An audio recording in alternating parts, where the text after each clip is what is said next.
Yung pagmamalasakit sa kalikasan, dapat nagsisimula yun sa bawat isa sa atin.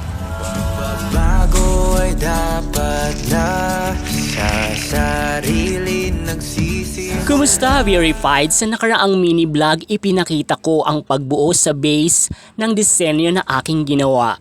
Gawa ang mga ito sa mga recyclable materials tulad ng sako ng bigas at mga empty sachet ng 3-in-1 instant coffee. Dito naman ay minarkahan ko at ginugupit ang sako ng bigas upang maging base ng skirt ng aking disenyo.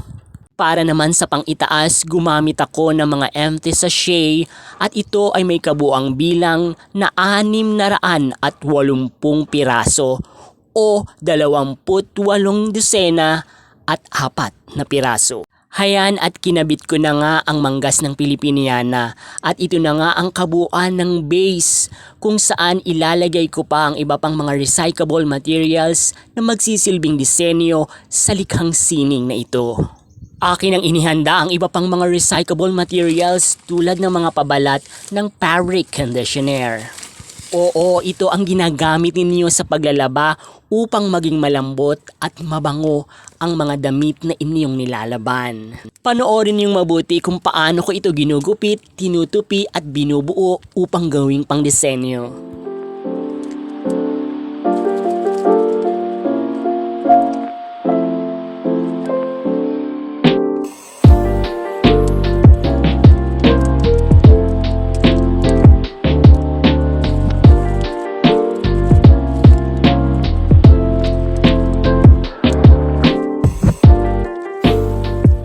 Ito naman ang mga empty sachet ng shampoo na ginagamit sa paliligo.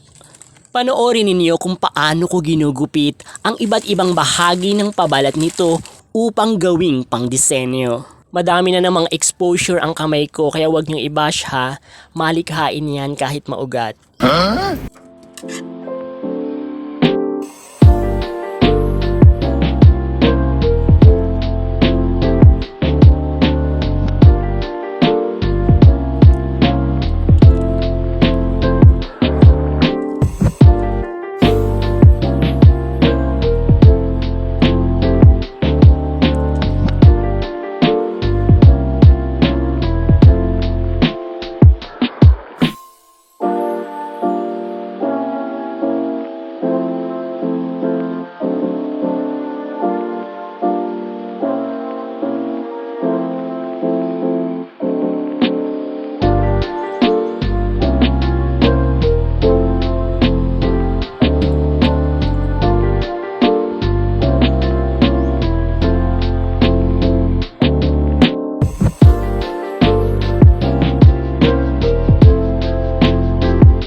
Verified, abangan ninyo ang part 3 ng aking mini-vlog. Katulad ng madalas kong sinasabi, walang basurang itatapon kapag may malikhaing imahinasyon.